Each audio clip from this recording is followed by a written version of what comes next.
ਹੁਣੇ ਕੇਂਦਰ ਅਤੇ ਕਿਸਾਨਾਂ ਦੀ ਆਪਸੀ ਮੀਟਿੰਗ ਖਤਮ ਹੋਈ ਹੈ। ਕਰੀਬ 5.25 ਘੰਟੇ ਇਹ ਮੀਟਿੰਗ ਚੱਲੀ ਹੈ। ਇਸ ਵਕਤ ਅਸੀਂ ਉਸ ਬੱਸ ਦੇ ਵਿੱਚ ਮੌਜੂਦ ਹਾਂ ਜਿਸ ਬੱਸ ਦੇ ਵਿੱਚ ਕਿਸਾਨ ਮੀਟਿੰਗ ਖਤਮ ਕਰਨ ਤੋਂ ਬਾਅਦ ਵਾਪਸ ਜਾ ਰਹੇ ਹਨ। ਤਸਵੀਰਾਂ ਦੇ ਵਿੱਚ ਦੇਖ ਸਕਦੇ ਹੋ ਕਿ ਪੂਰੀ ਬੱਸ ਜਿਹੜੀ ਕਿਸਾਨਾਂ ਤੇ ਪੱਤਰਕਾਰਾਂ ਦੇ ਨਾਲ ਭਰੀ ਹੋਈ ਹੈ। ਮੀਟਿੰਗ ਖਤਮ ਕਰਨ ਤੋਂ ਬਾਅਦ ਕਿਸਾਨ ਵਾਪਸ ਜਾ ਰਹੇ ਨੇ। ਕੁਝ ਵਧੀਆ ਖਬਰਾਂ ਵੀ ਇਸ ਮੀਟਿੰਗ ਦੇ ਵਿੱਚ ਦੇਖਣ ਨੂੰ ਮਿਲੀਆਂ ਨੇ। ਕੁਝ ਉਮੀਦਾਂ ਜਿਹੜੀਆਂ ਹੈਗੀਆਂ ਜਗੀਆਂ ਨੇ ਕਿਸਾਨਾਂ ਦੀਆਂ, ਕਿਸਾਨ ਲੀਡਰਾਂ ਦੀਆਂ, ਤੇ ਉਹਨਾਂ ਦੇ ਵੱਲੋਂ ਕੁਝ ਗੱਲਾਂ ਕਹੀਆਂ ਜਾ ਰਹੀਆਂ ਨੇ ਕਿ ਜੋ ਪੋਜ਼ਿਟਿਵ ਨੇ। ਸਾਡੇ ਨਾਲ ਕਿਸਾਨ ਆਗੂ ਮਨਜੀਤ ਸਿੰਘ ਰਾਏ ਵੀ ਮੌਜੂਦ ਨੇ ਜੋ ਇਸ ਮੀਟਿੰਗ ਦੇ ਵਿੱਚ ਮੌਜੂਦ ਸੀ। ਉਹਨਾਂ ਨਾਲ ਗੱਲਬਾਤ ਕਰਦੇ ਹਾਂ। ਰਾਏ ਸਾਹਿਬ, ਸਵਾਗਤ ਹੈ ਰੋਜ਼ਾਨਾ ਲੋਕ। ਸਵਾਗਤ ਜੀ, ਤੁਹਾਡਾ ਬਹੁਤ ਬਹੁਤ ਸਵਾਗਤ ਹੈ ਰੋਜ਼ਾਨਾ ਲੋਕਨਾਥ ਟੀਵੀ ਦਾ। ਬਹੁਤ ਬਹੁਤ ਸਵਾਗਤ ਹੈ। ਰਾਏ ਸਾਹਿਬ, ਪੋਜ਼ਿਟਿਵ ਕਹਿੰਦੇ ਮੀਟਿੰਗ ਇਹ ਰਹੀ ਆ ਪਹਿਲਾਂ ਵਾਲੀਆਂ ਮੀਟਿੰਗਾਂ ਦੇ ਨਾਲੋਂ, ਕਿਵੇਂ ਦੇਖਦੇ ਹੋ? ਸਭ ਤੋਂ ਪਹਿਲਾਂ ਤੁਸੀਂ ਆਪਣੇ ਜੇ ਸ਼ਬਦਾਂ ਦੇ ਵਿੱਚ ਇਸ ਨੂੰ ਦੱਸਣਾ ਹੋਵੇ ਵਿਸਤਾਰ ਦੇ ਵਿੱਚ ਇਹ ਕਹਿ ਸਕਦੇ ਹਾਂ ਜੀ ਵੀ ਥੋੜੀ ਆਸ਼ਾ ਦੀ ਕਿਰਨ ਜਾਗੀ ਹੈ, ਕਿਉਂਕਿ ਸਰਕਾਰ ਨੇ 2 ਕਾਨੂੰਨਾਂ ਨੂੰ ਵਾਪਸ ਲਿਆ ਔਰ ਜਿਹੜਾ ਸਾਡੀ ਮੁੱਖ ਮੰਗ ਸੀ ਅਜੇ ਉਹ ਬਾਕੀ ਹੈ। ਮੁੱਖ ਮੰਗਾਂ ਸਾਡੀਆਂ 2 ਹੀ ਬਾਕੀ ਨੇ, ਜਿਹਦੇ ਵਿੱਚ 3 ਕ੍ਰਿਸ਼ੀ ਕਾਨੂੰਨ ਜਿਹੜੇ ਸਾਡੇ 3 ਖੇਤੀ ਕਾਨੂੰਨ ਲਿਆਂਦੇ ਸਨ ਔਰ MSP ਦੀ ਪ੍ਰੋਕਿਉਰਮੈਂਟ। ਉਹਦੇ ਤੇ ਸਰਕਾਰ ਕਹਿੰਦੀ ਸੀ ਵੀ ਆਪਾਂ ਕਮੇਟੀ ਬਣਾ ਦਿੰਦੇ ਆ, ਤੇ ਅਸੀਂ ਉਹ ਕਮੇਟੀ ਤੋਂ ਇਨਕਾਰ ਕਰ ਦਿੱਤਾ। ਅਸੀਂ ਉਹਨਾਂ ਨੂੰ ਕਿਹਾ ਵੀ ਇਹਨਾਂ ਨੂੰ ਕਾਨੂੰਨਾਂ ਨੂੰ ਰੱਦ ਕੀਤੇ ਬਿਨਾਂ ਨਹੀਂ ਕੋਈ ਹੱਲ ਹੋਣਾ, ਤੇ MSP ਤੇ ਲਿਖਤ ਗਰੰਟੀ ਸਾਨੂੰ ਦਿਓ। ਔਰ ਉਹ ਸਰਕਾਰ ਜਿਹੜੀ ਹੈ ਉਹ 'ਤੇ ਹੁਣ ਉਹਨਾਂ ਨੇ ਕਿਹਾ ਕਿ 4 ਤਰੀਕ ਨੂੰ ਆਪਾਂ ਇੱਥੇ ਜਿਹੜੀ ਆ ਫਿਰ ਚਰਚਾ ਕਰਾਂਗੇ। ਉਹਨਾਂ ਨੇ ਕਿਹਾ ਵੀ ਜਿੱਦਾਂ ਅੱਜ ਪੋਜ਼ਿਟਿਵ ਰੁਖ ਨਾਲ ਗੱਲ ਹੋਈ ਹੈ ਇੱਦਾਂ ਹੀ ਪੋਜ਼ਿਟਿਵ ਰੁਖ ਨਾਲ ਆਪਾਂ ਉਸ ਦਿਨ ਗੱਲ ਕਰਾਂਗੇ। ਤੇ ਸੋ ਇਸ ਕਰਕੇ ਸਾਨੂੰ ਬੜੀ ਆਸ ਦੀ ਕਿਰਨ ਜਾਗੀ ਹੈ ਕਿ ਸਰਕਾਰ ਹੁਣ ਉਸ ਦਿਨ, ਕਿਉਂਕਿ ਅੱਜ ਥੋੜ੍ਹਾ ਬਹੁਤ ਪਿੱਛੇ ਹਟੀ ਹੈ, ਕੁਝ % ਹਟੀ ਪਿੱਛੇ ਜਿਹਨੂੰ ਕਹਿ ਦਿਓ, ਪਰ ਚੰਗਾ ਪੋਜ਼ਿਟਿਵ ਰੁਖ ਹੈ। ਇਸ ਕਰਕੇ ਜਿਹੜਾ ਬਾਕੀ ਦੇ ਜਿਹੜੇ ਕਾਨੂੰਨ ਹੈ ਉਹਨਾਂ ਤੇ ਵੀ ਪੋਜ਼ਿਟਿਵ ਰੁਖ ਦਿਖਾਏ ਤਾਂ ਕਿ ਕਿਸਾਨ ਜਿਹੜੇ ਆ ਸੁੱਖ ਸ਼ਾਂਤੀ ਨਾਲ ਆਪਣੇ ਘਰਾਂ ਨੂੰ ਜਾ ਸਕਣ। ਹੁਣ ਜਿਹੜੀ ਅਗਲੀ ਮੀਟਿੰਗ ਹੋਣੀ ਹੈ ਉਹ 4 ਤਰੀਕ ਨੂੰ ਹੈ। ਅਗਲੀ ਮੀਟਿੰਗ 4 ਤਰੀਕ ਨੂੰ 4 ਤਰੀਕ ਨੂੰ ਹੈ। ਤੇ ਤੁਹਾਡੀ ਜਿਹੜੀ ਆਪਸੀ ਮੀਟਿੰਗ ਹੋਣੀ ਹੈ ਉਹ ਕਿਸ ਦਿਨ ਹੈ? ਉਹ ਸਾਡੀ 1 ਤਰੀਕ ਨੂੰ ਹੈ, ਪਰਸੋਂ। ਹਾਂਜੀ, ਪਰਸੋਂ ਸਾਡੀ 1 ਤਰੀਕ। ਰਣਨੀਤੀਆਂ ਘੜੀਆਂ ਜਾਣਗੀਆਂ। ਹਾਂਜੀ, ਉਹਦੇ ਵਿੱਚ ਸਾਡੀਆਂ ਰਣਨੀਤੀਆਂ ਘੜੀਆਂ ਜਾਣਗੀਆਂ ਵੀ ਆਪਾਂ ਜਿਹੜੀ ਸਰਕਾਰ ਕਹਿੰਦੀ ਹੈ ਵੀ ਰੱਦ ਵਾਲਾ ਸ਼ਬਦ ਬਦਲ ਲਓ, ਬਾਕੀ ਸਾਰਾ ਕੁਝ ਕਰਨ ਨੂੰ ਤਿਆਰ ਆ, ਤੇ ਉਹ ਤੇ ਚਰਚਾ ਕਰਾਂਗੇ ਵੀ ਕਾਨੂੰਨ ਸਾਰੇ ਹੀ ਖਤਮ ਹੋ ਜਾਣ। ਜਿਹੜੀ ਮੰਨਣ ਨੂੰ ਤਿਆਰ ਹੈ ਕਿਸਾਨ ਸਰਕਾਰ ਇਹ ਚਾਹੁੰਦੀ ਹੈ ਕਿ ਇਹ ਨਾ ਲੋਕ ਸੋਚਣ ਵੀ ਦਬਾਅ ਦੇ ਹੇਠ ਆ ਕੇ ਕਾਨੂੰਨ ਰੱਦ ਕਰਤੇ, ਰੱਦ ਵਾਲਾ ਸ਼ਬਦ ਬਦਲਣਾ ਚਾਹੁੰਦੀ ਹੈ, ਵਾਪਸ ਲੈਣ ਨੂੰ ਤਿਆਰ। ਸਰਕਾਰ ਨੇ ਹੁਣ ਪੰਗਾ ਪਾ ਲਿਆ ਇਹ ਕਾਨੂੰਨ ਸਾਡੇ ਗਲੇ ਪਾ ਕੇ, ਪਰ ਹੁਣ ਸਰਕਾਰ ਪੰਗੇ 'ਚ ਫਸ ਗਈ। ਸਰਕਾਰ ਇਹ ਸਮਝਦੀ ਹੈ ਕਿ ਹੁਣ ਸਾਡੀ ਹੇਠੀ ਹੋਊਗੀ, ਜੇ ਅਸੀਂ ਇਹ ਕਰਦੇ ਹਾਂ ਤਾਂ ਸਰਕਾਰ ਦੀ ਛਵੀ ਖਰਾਬ ਹੋਊਗੀ। ਅਸੀਂ ਉਹਨਾਂ ਨੂੰ ਕਿਹਾ ਤੁਹਾਡੀ ਛਵੀ ਖਰਾਬ ਨਹੀਂ ਹੋਊਗੀ, ਜਿਹੜੇ ਕਿਸਾਨ ਆ ਉਹ ਤੁਹਾਡਾ ਧੰਨਵਾਦ ਕਰਕੇ ਜਾਣਗੇ। ਈਵਨ ਅਸੀਂ ਤਾਂ ਇੱਥੇ ਤੱਕ ਵੀ ਕਹਿਤਾ ਨਰਿੰਦਰ ਤੋਮਰ ਜੀ ਨੂੰ ਕਿ ਤੁਸੀਂ, ਉਹਨਾਂ ਨੇ ਸਾਨੂੰ ਕਿਹਾ ਉਹ ਨਹੀਂ ਫੁਲਕਾ ਸਾਡਾ ਲੱਗਿਆ ਜਿਹੜਾ ਅਸੀਂ ਲੈ ਕੇ ਆਏ ਸੀ ਉਹ ਛਕਿਆ, ਤੇ ਕਹਿੰਦੇ ਤੁਹਾਡੀ ਦਾਲ ਬੜੀ ਸਵਾਦ ਸੀ। ਅਸੀਂ ਉਹਨਾਂ ਨੂੰ ਕਿਹਾ ਜੀ ਸਾਰੇ ਕਾਨੂੰਨ ਰੱਦ ਕਰੋ, ਅਸੀਂ ਤੁਹਾਨੂੰ ਮੋਤੀਚੂਰ ਦੇ ਲੱਡੂ ਖਵਾ ਕੇ ਜਾਵਾਂਗੇ, ਸਾਡਾ ਮਨ ਦਾ ਬੈਰ ਸਾਰਾ ਹੀ ਨਿਕਲ ਜੂ, ਸਾਰੀ ਗੜਤੋਂ ਨਿਕਲ ਜੂ, ਅਸੀਂ ਤੁਹਾਡਾ ਧੰਨਵਾਦ ਕਰਕੇ ਜਾਵਾਂਗੇ। ਤੇ ਜਦੋਂ ਤੁਸੀਂ ਕਿਸਾਨ ਤੁਹਾਡਾ ਧੰਨਵਾਦ ਕਰੂਗਾ ਤੇ ਫਿਰ ਸਰਕਾਰ ਦੀ ਛਵੀ ਤਾਂ ਆਪਣੇ ਆਪ ਠੀਕ ਹੋ ਜਾਊ। ਤੇ ਇਸ ਕਰਕੇ ਤੁਸੀਂ ਇਹ ਮਾਈਂਡ ਨਾ ਕਰੋ ਵੀ ਸਰਕਾਰ ਦੀ ਹੇਠੀ ਹੋਣੀ ਆ। ਇਸ ਗੱਲ ਨੂੰ ਮੰਨ ਲਓ ਕਿ ਜਿਹੜੇ ਕਿਸਾਨ ਨੇ ਤੁਹਾਡੀ ਪਰਜਾ ਹੈ, ਇਹਨਾਂ ਨੂੰ ਖੁਸ਼ ਕਰਕੇ ਭੇਜੋ। ਪਹਿਲਾਂ ਕਹਿੰਦੇ ਜਦੋਂ ਮੀਟਿੰਗ ਦੇ ਵਿੱਚ ਜਾਂਦੇ ਸੀ ਇਹ ਵੀ ਕਿਸਾਨਾਂ ਦੀ ਸ਼ਿਕਾਇਤ ਰਹਿੰਦੀ ਸੀ ਕਿ ਮੀਟਿੰਗ ਦੇ ਵਿੱਚ ਕੁਝ ਮੰਤਰੀਆਂ ਦਾ ਰਵੱਈਆ ਨਹੀਂ ਠੀਕ। ਇਸ ਵਾਰ ਮਾਹੌਲ ਕਿਹੋ ਜਿਹਾ ਸੀ? ਇਸ ਵਾਰ ਮਾਹੌਲ ਬੜਾ ਚੰਗਾ ਸੀ।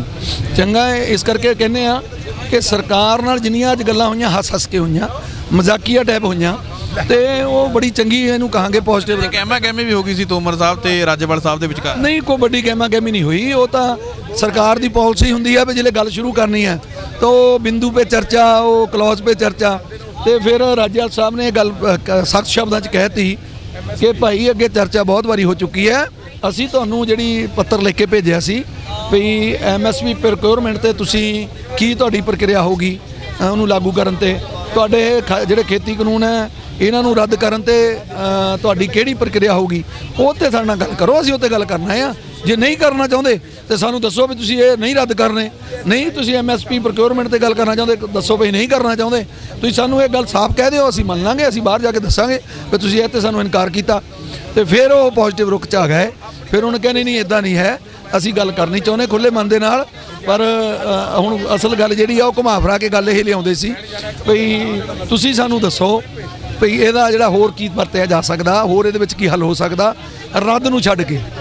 ਹੁਣ ਜਿਹੜਾ ਟਰੈਕਟਰ ਮਾਰਚ ਤੁਸੀਂ ਕਰਨਾ ਸੀਗਾ ਉਹ ਵੀ ਕਹਿੰਦੇ ਰੱਦ ਕਰ ਦਿੱਤਾ ਗਿਆ, ਕੁਝ ਆਗੂਆਂ ਦੇ ਵੱਲੋਂ ਦੱਸਿਆ ਗਿਆ। ਉਹ ਕੀ ਕਾਰਨ ਰਿਹਾ ਵੀ ਜਿਹੜਾ ਟਰੈਕਟਰ ਮਾਰਚ ਰੱਦ ਕਰ ਦਿੱਤਾ? ਟਰੈਕਟਰ ਮਾਰਚ ਇਸ ਕਰਕੇ ਰੱਦ ਕੀਤਾ ਗਿਆ ਵੀ ਸਰਕਾਰ ਨੇ ਕੁਝ ਕਦਮ ਪਿੱਛੇ ਲਿਆ। ਇੱਦਾਂ ਹੀ ਹੁੰਦਾ ਜਦੋਂ ਕਿਸੇ ਨਾਲ ਆਪਾਂ ਸਾਂਝ ਪਾਉਣੀ ਹੋਵੇ ਤਾਂ ਫਿਰ ਕੁਝ ਕਹਿੰਦੇ ਗੱਲ ਅਗਲੇ ਦੀ ਮੰਨ ਲਓ, ਕੁਝ ਆਪਣੀ ਮਨਾ ਲਓ। ਤੇ ਇਸ ਕਰਕੇ ਅਸੀਂ ਆਪਣੀ ਹੁਣ ਥੋੜੀ ਗੱਲ ਭਾਵੇਂ ਥੋੜੀ ਮੰਨੀ ਹੈ, ਆਪਾਂ ਇਹਨੂੰ 100 ਦੇ ਵਿੱਚੋਂ ਇਹ ਕਹਿ ਸਕਦੇ ਵੀ 30% ਮੰਨੀ ਹਾਲੇ, 70% ਬਾਕੀ, ਕਿਉਂਕਿ ਮੁੱਖ ਮੰਗ ਬਾਕੀ ਹੈ। ਪਰ ਉਹ 30% ਤਾਂ ਮੰਨੀ ਨਾ, ਜੇ ਸਰਕਾਰ ਨੇ ਮੰਨੀ ਹੈ ਤੇ ਅਸੀਂ ਵੀ ਆਪਣਾ ਅੰਦੋਲਨ ਜਾਰੀ ਹੈ। ਪਰ ਅਸੀਂ ਉਹ ਇੱਕ ਦਿਨ ਦੀ ਜਿਹੜੀ ਕਾਲ ਸੀਗੀ ਉਹਨੂੰ ਅਸੀਂ ਪੋਸਟਪੋਨ ਕਰਤਾ 4 ਤੱਕ। ਜੇ ਸਰਕਾਰ ਨਾ ਮੰਨੂਗੀ 4 ਨੂੰ ਫਿਰ ਕਾਲ ਦੁਬਾਰਾ ਤੋਂ ਦੇ ਦੇਵਾਂਗੇ, ਫਿਰ ਕਿਹੜੀ ਗੱਲ ਹੈ। ਪਰ ਅਸੀਂ 4 ਤੱਕ ਜਿਹੜਾ ਆ ਉਹ ਪੋਜ਼ਿਟਿਵ ਰੁਖ ਅਸੀਂ ਵੀ ਦਿੱਤਾ ਸਰਕਾਰ ਨੂੰ। ਪਹਿਲਾਂ ਵਾਲੀਆਂ ਮੀਟਿੰਗਾਂ ਬੇਸਿੱਟਾ ਰਹਿੰਦੀਆਂ ਸੀ, ਹੁਣ ਮੀਟਿੰਗ ਦਾ ਸਿੱਟਾ ਵਧੀਆ ਰਿਹਾ, ਪੋਜ਼ਿਟਿਵ ਰਿਹਾ। ਤੁਹਾਡੇ ਚਿਹਰੇ ਤੇ ਮੁਸਕਾਨ ਦੇਖ ਕੇ ਸਾਡੇ ਚਿਹਰੇ ਤੇ ਵੀ ਹੈਗੀ ਆ, ਹੋਰ ਸਾਡੇ ਦੇਖਣ ਵਾਲਿਆਂ ਤੇ ਵੀ ਆਊਗੀ। ਨਵਾਂ ਸਾਲ ਵੀ ਆ ਗਿਆ ਤੇ ਖੁਸ਼ੀਆਂ ਵੀ ਇੱਥੋਂ ਥੋੜ੍ਹੀਆਂ ਬਹੁਤੀਆਂ, ਜਿੰਨੀਆਂ ਵੀ ਚਾਹੇ ਥੋੜ੍ਹੀਆਂ ਚਾਹੇ ਬਹੁਤੀਆਂ, ਖੁਸ਼ੀ ਹੁੰਦੀ ਹੈ, ਲੈ ਕੇ ਜਾ ਰਹੇ ਹੋ। ਕਿਵੇਂ ਦਾ ਰਹੂਗਾ ਹੁਣ ਨਵਾਂ ਸਾਲ ਪਹਿਲਾਂ ਨਾਲੋਂ? ਨਹੀਂ, ਅਸੀਂ ਮੰਨਾਂਗੇ ਵੀ ਅਸੀਂ ਪਾਸ ਹੋਏ ਆ, ਭਾਵੇਂ ਉਹ 3rd ਕਲਾਸ 'ਚ ਪਾਸ ਆ, ਹਾਲੇ 1st ਕਲਾਸ ਨਹੀਂ ਹੋਏ, ਘੱਟ ਨੰਬਰ ਨੇ। ਪਰ ਜਦੋਂ ਇੱਕ ਬੰਦਾ ਕੋਈ ਕਿਸੇ ਕੰਮ ਦੇ ਵਿੱਚ ਪਾਸ ਹੁੰਦਾ, ਸਕੂਲ 'ਚ ਪਾਸ ਹੁੰਦਾ, ਭਾਵੇਂ ਉਹ ਪਿਛਲੀ ਸ਼੍ਰੇਣੀ 'ਚ ਹੀ ਹੋਵੇ ਵਿਚਾਰਾ, ਪਰ ਮਨ 'ਚ ਖੁਸ਼ੀ ਤਾਂ ਹੁੰਦੀ ਹੈ ਵੀ ਚਲੋ ਮੈਂ ਅਗਲੀ ਕਲਾਸ 'ਚ ਆਇਆ। ਹੁਣ ਅਸੀਂ ਅਗਲੀ ਕਲਾਸ 'ਚ ਆ ਗਏ ਹਾਂ, ਅਗਲੀ ਕਲਾਸ 'ਚ ਹੁਣ ਜਿਹੜਾ ਵੱਡਾ ਐਗਜ਼ਾਮ ਹੈ ਉਹ ਪਾਸ ਕਰਾਂਗੇ, ਫਿਰ ਬਿਲਕੁਲ ਖੁਸ਼ੀ ਦੀ ਲਹਿਰ ਹੋਊਗੀ। ਥੋੜੀ ਖੁਸ਼ੀ ਤਾਂ ਪ੍ਰਾਪਤ ਹੋਈ ਹੈ। ਮੀਟਿੰਗ ਦੇ ਵਿੱਚ ਪੰਜਾਬ ਦੇ ਕਿਹੜੇ ਲੀਡਰ ਮੌਜੂਦ ਸੀ ਭਾਜਪਾ? ਪੰਜਾਬ ਦੇ ਭਾਜਪਾ ਦੇ ਤਾਂ ਕੇਵਲ ਸੋਮ ਪ੍ਰਕਾਸ਼ ਹੀ ਸੀ, ਕਿਉਂਕਿ ਹੋਰ ਕੋਈ ਜਾਣੀ ਤੇ ਜਿਹੜੇ ਗਲਕਾਰ ਨੂੰ ਰੱਖਿਆ ਗਰੇਵਾਲ ਸਾਹਿਬ ਉਹ ਹੈ ਨਹੀਂ ਸੀ। ਨਹੀਂ, ਉਹ ਤਾਂ ਲਗਭਗ ਗਰੇਵਾਲ ਨੇ ਉਦੋਂ ਕਹਿਤਾ ਸੀ ਨਾ ਕਿ ਜੀ ਸਾਡੇ ਪ੍ਰਸ਼ਾਦੇ ਛਕ ਕੇ ਸਰਕਾਰ ਨੇ ਤਾਂ ਇਹਨਾਂ ਨੂੰ ਪ੍ਰਸ਼ਾਦੇ ਛਕਾਏ ਨੇ, ਇਹ ਸਰਕਾਰ ਨੂੰ ਗਾਲਾਂ ਕੱਢ ਰਹੇ ਨੇ, ਤੇ ਉਹ ਇਦਾਂ ਦੇ ਕੋਈ ਸ਼ਬਦ ਵਰਤੇ ਸੀ ਉਹਨੇ। ਤੇ ਉਹ ਅੱਜ ਸਗੋਂ ਪੀਯੂਸ਼ ਗੋਇਲ ਜੀ ਨੇ ਕਹਿਤਾ, ਕਿਉਂਕਿ ਉਹਨਾਂ ਨੇ ਸਾਡਾ ਪ੍ਰਸ਼ਾਦਾ ਛਕਿਆ, ਸਾਡੀ ਚਾਹ ਪੀਤੀ, ਫਿਰ ਉਹਨਾਂ ਕਿਹਾ ਸਾਡੇ ਨਾਲ ਵੀ ਚਾਹ ਪੀਓ। ਹੁਣ ਅਸੀਂ ਤੁਹਾਡੀ ਚਾਹ ਪੀਤੀ ਹੈ, ਸਾਡੀ ਵੀ ਪੀ ਲਓ। ਤਾਂ ਫਿਰ ਉਹ ਚਾਹ ਲੈ ਕੇ ਕੱਪ ਲੈ ਲਿਆ ਸਾਰਿਆਂ ਨੇ। ਜਦੋਂ ਲਿਆ ਤਾਂ ਫਿਰ ਉਹ ਸਾਰਿਆਂ ਨੇ ਉਹਨੂੰ ਵਰਜਿਤ ਕੀਤਾ ਵੀ ਇੱਥੇ ਕੋਈ ਬੰਦਾ ਇੱਦਾਂ ਨਾ ਵੀ ਫੋਟੋ ਖਿੱਚ ਕੇ ਤੁਸੀਂ ਪਾਓ ਤਾਂ ਤੁਸੀਂ ਕਹੋ ਵੀ ਅਸੀਂ ਆਹ ਕੁਛ ਕਰਾਤਾ, ਉਹ ਕਰਾਤਾ। ਉਹਨਾਂ ਨੇ ਕਿਹਾ ਬਈ ਸਾਫ਼ ਸ਼ਬਦਾਂ 'ਚ ਨਹੀਂ ਉਹਦੀ ਨਿਖੇਧੀ ਕੀਤੀ, ਔਰ ਉਹਨਾਂ ਨੇ ਕਿਹਾ ਵੀ ਤੁਹਾਨੂੰ ਉਹ ਬੰਦਾ ਇੱਥੇ ਨਜ਼ਰ ਆਇਆ, ਅਸੀਂ ਉਸ ਬੰਦੇ ਨੂੰ ਦਬਕ ਦਿੱਤਾ। ਬਿਲਕੁਲ ਪੀਯੂਸ਼ ਗੋਇਲ ਨੇ ਇਹ ਗੱਲ ਆਖੀ ਹੈ। ਇੱਕ ਤਰ੍ਹਾਂ ਉਹਨੂੰ ਦਬਕਤਾ ਨੂੰ ਡਾਂਟ ਨਹੀਂ ਲਾਈ ਆ ਵੀ ਤੂੰ ਇਹ ਗਲਤ ਕੀਤਾ, ਇਹ ਕਿਸਾਨਾਂ ਦਾ ਜਿਹੜਾ ਸੁਨੇਹਾ ਗਿਆ ਉਹ ਗਲਤ ਗਿਆ, ਉਹਨਾਂ ਨੂੰ ਡਾਂਟਿਆ ਇੱਕ ਤਰ੍ਹਾਂ। ਬਿਲਕੁਲ, ਉਹ ਜੇ ਕੋਈ ਗੱਲ ਬਣਨ ਦੀ ਕੋਸ਼ਿਸ਼ ਵੀ ਚੱਲਦੀ ਸੀ, ਕਿਸਾਨਾਂ ਦੀ ਆਪਸੀ ਕੋਈ ਗੱਲਬਾਤ ਹੋਣ ਵੀ ਲੱਗਦੀ ਕੇਂਦਰ ਦੇ ਨਾਲ, ਤਾਂ ਵਿੱਚ ਦੀ ਹਰਜੀਤ ਗਰੇਵਾਲ ਦਾ ਬਿਆਨ ਆ ਜਾਂਦਾ ਸੀ, ਕਹਿੰਦੇ ਜੀ ਜੋ ਮਰਜ਼ੀ ਹੋ ਜਾਏ ਕਾਨੂੰਨ ਨਹੀਂ ਰੱਦ ਹੋਣੇ। ਉਹ ਵਿੱਚ ਦੀ ਸ਼ੁਰਲੀ ਅੱਡ ਹੀ ਛੱਡ ਦਿੰਦੇ ਸੀ, ਜਿਹੜਾ ਸਾਰਾ ਕੁਝ ਕੰਮ ਖਰਾਬ ਕਰ ਦਿੰਦੇ। ਨਹੀਂ, ਹੁਣ ਦੇਖਿਓ ਉਹਦਾ ਹਰਜੀਤ ਗਰੇਵਾਲ ਦਾ ਵੀ ਚਿਹਰਾ ਬਦਲਿਆ, ਉਹਦੇ ਬਿਆਨ ਵੀ ਬਦਲੇ ਆ। ਹੁਣ ਤਾਂ ਉਹ ਇਸ ਗੱਲ ਤੇ ਆ ਗਿਆ ਵੀ ਮੇਰੇ ਪਿੱਛੇ ਤਾਂ ਐਵੇਂ ਪਏ ਹੋ ਆ ਜੀ ਲੋਕ, ਹੈ ਨਾ। ਉਹ ਕਿਤੇ ਨਾ ਕਿਤੇ ਉਹਨੂੰ ਡਾਂਟ ਪਈ ਹੈ। ਹੁਣ ਪਹਿਲਾਂ ਉਹ ਭੂਹੇ ਚੜਿਆ, ਜਿੱਦਾਂ ਇਹ ਕਹਿੰਦੇ ਨਾ ਭਈ ਇੱਕ ਵਿਗੜਿਆ ਹੋਇਆ ਨਿਆਣਾ ਪੁੱਠੀਆਂ ਸਿੱਧੀਆਂ ਗੱਲਾਂ ਕਰਦਾ, ਉਹ ਇਦਾਂ ਕਰਦਾ ਸੀ। ਪਰ ਹੁਣ ਉਹ ਆਜੂਗਾ ਲਾਈਨ ਤੇ, ਕੋਈ ਗੱਲ ਨਹੀਂ। ਰਹਿਣਾ ਤਾਂ ਮਿੱਤਰ ਨੇ ਪੰਜਾਬ 'ਚ ਹੀ ਆ, ਸਾਡੇ ਨਾਲ ਹੀ ਰਹਿਣਾ, ਤੇ ਸਾਡੇ ਨਾਲ ਰਹੂਗਾ ਤਾਂ ਸਾਂਝ ਪਾ ਕੇ ਰਹੂਗਾ, ਨਹੀਂ ਤਾਂ ਔਖਾ ਹੋਊਗਾ। ਜਿਸ ਤਰੀਕੇ ਦੀਆਂ ਗੱਲਾਂ ਕੀਤੀਆਂ ਨੇ, ਪੰਜਾਬ ਦੇ ਲੋਕਾਂ ਨੇ ਦਬਕਿਆ ਬਹੁਤ ਹੈ। ਹੁਣ ਤਾਂ ਸਰਕਾਰ ਨੇ ਤਾਂ ਹੁਣ ਦਬਕਿਆ, ਉਹਦੇ ਪਿੰਡ ਵਾਲਿਆਂ ਨੇ ਦਬਕਦਾ, ਕਹਿੰਦੇ ਵੀ ਜੇ ਇਹਦੀ ਕੋਈ ਜ਼ਮੀਨ ਲੈ ਗਿਆ ਠੇਕੇ ਤੇ ਉਹਦਾ ਬਾਈਕਾਟ ਹੋਊਗਾ, ਇਹਨੂੰ ਅਸੀਂ ਕਰਨ ਨਹੀਂ ਦੇਣੀ। ਹੁਣ ਨਾ ਤਾਂ ਪੰਜਾਬ ਦਾ ਰਿਹਾ, ਨਾ ਸਰਕਾਰ ਦਾ ਰਿਹਾ। ਦੇਖੋ, ਉਹ ਮੈਂ ਕਹਿਣਾ ਨਹੀਂ ਚਾਹੁੰਦਾ, ਸ਼ਬਦ ਨਹੀਂ ਵਰਤਣਾ ਚਾਹੁੰਦਾ। ਉਹ ਫਿਰ ਕਹਿੰਦੇ ਹੁੰਦੇ ਨਾ ਘਰ ਦਾ ਨਾ ਘਾਟ ਦਾ, ਤੇ ਉਹਦੀ ਹਾਲਤ ਉਹ ਹੈ।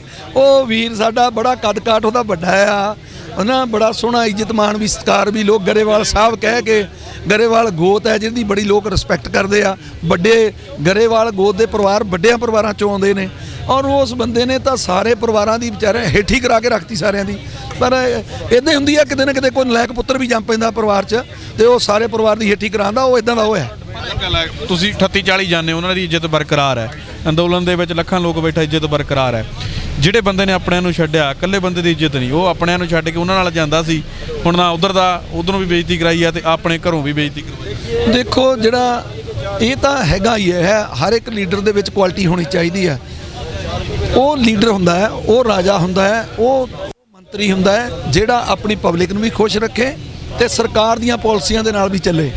ਹੁਣ ਦੇਖੋ ਤੁਸੀਂ, ਬੇਸ਼ੱਕ ਆਪਾਂ ਜਿਆਣੀ ਦੀ ਗੱਲ ਕਰਦੇ ਹਾਂ, ਜਿਆਣੀ ਨੂੰ ਉਨੀਆਂ ਗਾਲਾਂ ਨਹੀਂ ਪੈ ਰਹੀਆਂ, ਕਿਉਂਕਿ ਉਹਦੇ ਬਿਆਨ ਸੋਚ ਸਮਝ ਕੇ। ਇੱਕ ਆਰਪੀ ਸਿੰਘ ਜੀ ਮੇਰੇ ਨਾਲ ਇੱਕ ਦਿਨ ਡਿਬੇਟ 'ਚ ਬੈਠੇ ਸੀ, ਬੜੇ ਸਿਆਣੇ ਆਗੂ ਨੇ।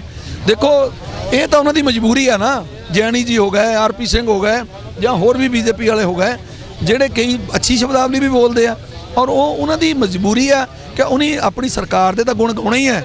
ਇਹ ਥੋੜ੍ਹਾ ਕਹਿਣਾ ਵੀ ਹੁਣ ਸਰਕਾਰ ਨੇ ਕੀਤਾ ਤਾਂ ਗਲਤ ਕੀਤਾ, ਪਰ ਉਹ ਲੋਕਾਂ ਪ੍ਰਤੀ ਵੀ ਸੰਜੀਦਗੀ ਨਾਲ ਬੋਲਣ ਤੇ ਫਿਰ ਲੋਕ ਬੈਲੈਂਸ ਰੱਖਣਾ ਚਾਹੀਦਾ। ਇਸ ਕਰਕੇ ਉਹ ਜਿਆਣੀ ਜੀ ਹੋ ਗਏ ਜਾਂ ਆਰਪੀ ਸਿੰਘ ਜੀ, ਉਹਨਾਂ ਨੂੰ ਲੋਕ ਇੱਜ਼ਤ ਦੇ ਸ਼ਬਦਾਂ ਨਾਲ ਬੋਲਦੇ ਆ, ਭਾਵੇਂ ਉਹ ਬਾਰ-ਬਾਰ ਕਹਿੰਦੇ ਨੇ।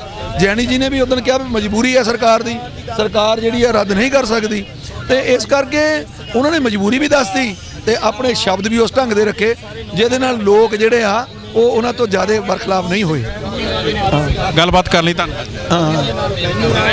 ਕਿਸਾਨ ਆਗੂ ਮਨਜੀਤ ਸਿੰਘ ਰਾਏ ਜੀ, ਜਿਨ੍ਹਾਂ ਦੇ ਵੱਲੋਂ ਮੀਟਿੰਗ ਤੋਂ ਬਾਅਦ ਸਾਡੇ ਨਾਲ ਗੱਲਬਾਤ ਕੀਤੀ ਗਈ ਹੈ, ਕੀ ਕੁਝ ਮੀਟਿੰਗ ਦੇ ਵਿੱਚ ਖਾਸ ਰਿਹਾ, ਕਿਸ ਤਰੀਕੇ ਦੇ ਨਾਲ ਬਿਆਨਬਾਜ਼ੀ ਕਿਸਾਨਾਂ ਦੇ ਖਿਲਾਫ, ਪੰਜਾਬ ਦੇ ਖਿਲਾਫ ਕਰਨ ਵਾਲੇ ਹਰਜੀਤ ਗਰੇਵਾਲ ਨੂੰ ਦਬਕਿਆ ਗਿਆ ਕੇਂਦਰ ਦੇ ਵੱਲੋਂ, ਉਹ ਵੀ ਉਹਨਾਂ ਨੇ ਪੂਰੀ ਗੱਲਬਾਤ ਦੱਸੀ ਹੈ।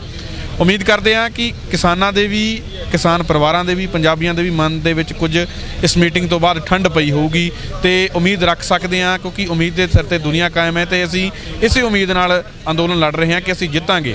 ਤਾਂ ਆਉਣ ਵਾਲੀ 4 ਤਰੀਕ ਦੀ ਜਿਹੜੀ ਮੀਟਿੰਗ ਹੈ ਕਿ ਹੋ ਸਕਦਾ ਉਹਦੇ ਵਿੱਚ ਕਿਸਾਨਾਂ ਦੀ, ਪੰਜਾਬੀਆਂ ਦੀ ਤੇ ਪੰਜਾਬੀਅਤ ਦੀ ਜਿੱਤ ਹੋ ਜਾਵੇ। ਕੈਮਰਾਮੈਨ ਗੁਰਦੀਪ ਦੇ ਨਾਲ ਸੁਖਵਿੰਦਰ ਸਿੱਧੂ, ਰੋਜ਼ਾਨਾ ਲੋਕਨਾਥ ਟੀਵੀ, ਦਿੱਲੀ।